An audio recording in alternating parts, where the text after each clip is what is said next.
Buenos días, gente, ¿cómo les va? Espero que estén pasando un muy buen momento. Bueno, en este video, quiero relatarles mi experiencia educativa durante la pandemia, seguida de una potente discusión que tuve una vez, durante el año 2020, en el período de cuarentena obligatoria. Mi batalla campal, con un colega de trabajo. De paso puedo contarles más o menos, cómo fueron mis clases durante ese año tan particular, en el que todas se desarrollaban de forma virtual. Bueno, la discusión empezó así. Resulta que por lo general, los colegios suelen tener sus propios grupos de WhatsApp, en los que se agregan a todos los profesores, para que los directivos puedan dar información con fechas de distintos eventos, mesas de examen, reuniones de capacitación, entre otras cosas. También se usan con fines pedagógicos, y distintas cuestiones administrativas, pero principalmente comunicados del equipo de dirección. Bueno, toda esta pelea comenzó con una charla general, entre varios, de los profesores del grupo, en la que hablamos de los resultados obtenidos por cada uno en las clases virtuales. Los grados de participación de los estudiantes, porcentajes de aprobados, entre otras cosas. O sea, toda esta conclusión sobre la virtualidad, fue a fines de octubre, cuando solo quedaba poco más de un mes de clases, antes de finalizar el ciclo lectivo. Aclaro de antemano, que en los primeros días de enseñanza virtual, nadie conocía una forma de comunicarse con los alumnos para dar clases. Bueno, mejor dicho, nadie la conocía, a excepción de mí. Que ya estaba familiarizado con los programas para realizar videoconferencias, porque ya conocía la aplicación de Zoom. Entonces, mientras todos los profesores de otras materias utilizaban herramientas como el Classroom, o el Mail, entre otras aplicaciones con características totalmente distantes, yo fui el primero en realizar una clase por Zoom, usando mi cámara. Créanme que para todos los estudiantes era una total novedad, y una salvación, poder entrar a una clase en vivo, en la que el profesor podía explicar los temas. Y no solo mandar a los alumnos a ver videos, o demás metodologías, que se alejaban, de la posibilidad de preguntarle al profesor de forma fluida y al instante, cualquier tipo de duda. Bueno, como yo tenía varias divisiones, de un mismo curso, pude aprovechar las ventajas de la clase virtual, para juntar a los distintos grupos de alumnos, en la misma conferencia. Entonces podía explicarle a ambos cursos al mismo tiempo, puesto que como compartían contenidos, y no había restricción de espacios, todos se podían conectar. No importaba si eran de la división B, C, X, o como fuese. Además, ahorraba mucho tiempo utilizando esa metodología de juntarlos. Los profesores podíamos elegir de manera libre, cómo dar nuestras materias, y mediante qué tipo de herramientas. Y en los primeros 2 meses, o sea marzo y abril, yo fui el único que utilizó la videoconferencia para dar clases. Resulta que para el mes de mayo, algunos alumnos le solicitaron a dirección, que para otras materias también hubiesen videoconferencias, tal como hacían en matemática. Yo lo que hacía, era aprovechar los 40 minutos disponibles de la clase, para explicar, compartiendo pantalla, y usando los editores de ecuaciones, junto con mi cámara. Las explicaciones eran relativamente cortas, usando ejemplos, para poder transmitir los principales conceptos. Y les dejaba una actividad asociada a la clase, para resolver para la siguiente. Esa era la metodología de la materia en mi caso.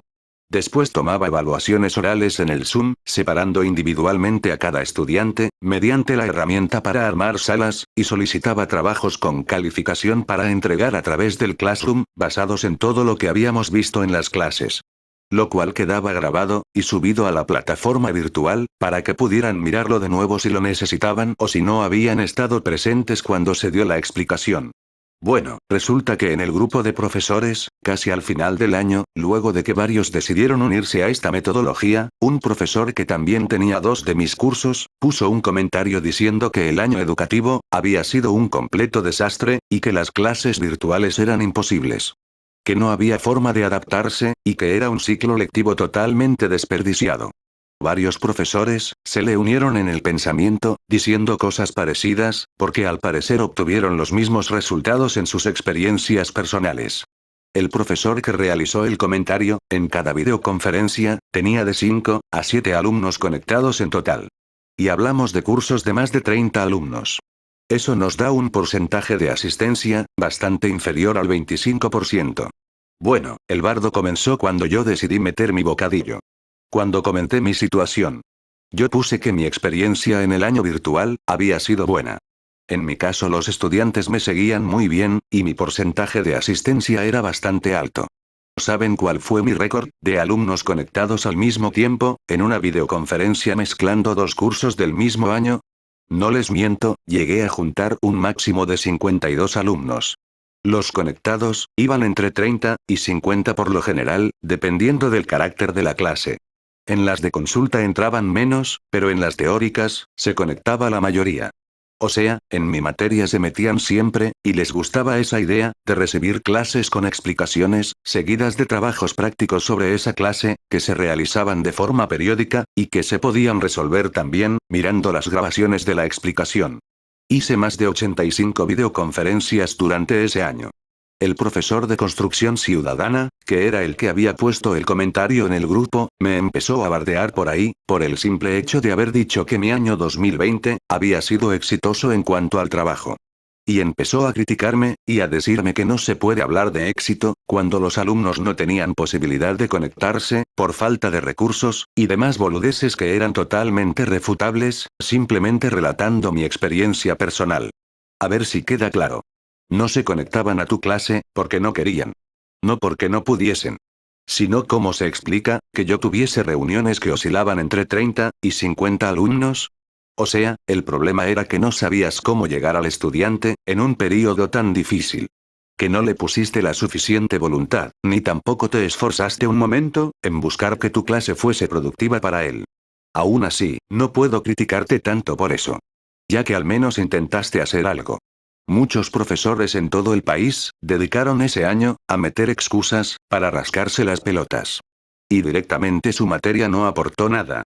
Pasó en muchos rincones de nuestro territorio nacional.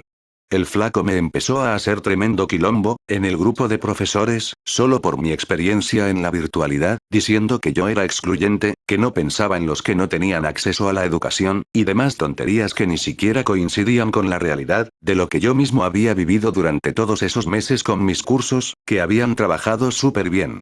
O sea, el chabón inventó una realidad en función de su propio fracaso. Una realidad, que no coincidía para nada, con lo que realmente podría haber hecho en su propia materia, si tan solo hubiese encontrado la forma. No sé por qué este tipo de personas tiende a suponer de manera genérica, que si ellos fracasaron, entonces todos fracasan. No sé qué clase de razonamiento es ese, pero está lleno de gente en nuestro país con ese pensamiento.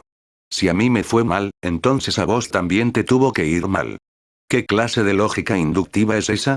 Bueno, lo que comenzó como una conversación normal entre muchos profesores de distintas materias, y un espacio para compartir experiencias, terminó con una discusión entre el profesor de construcción ciudadana, y yo.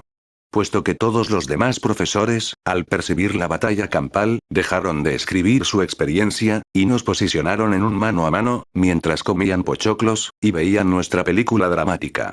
Yo le comenté que el fracaso era exclusivo de él, que era el que no había encontrado la manera de que los pibes se interesen por su materia, y por eso le fue mal. Que él no le había puesto a las clases la obligatoriedad que merecían, y no las había hecho valiosas a los ojos de los estudiantes. Pero al decirle eso, se calentó.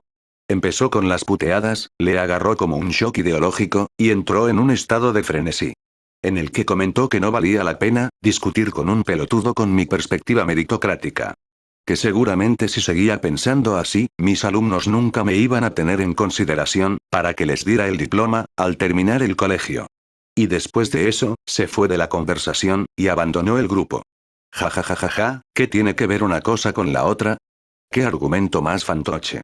Bueno gente, fue así como me agarré en una batalla intelectual, con un colega del colegio. Después desde la dirección, me dijeron que no le hiciera caso al tipo ese, puesto que siempre era así, y se agarraba con la gente por estos motivos.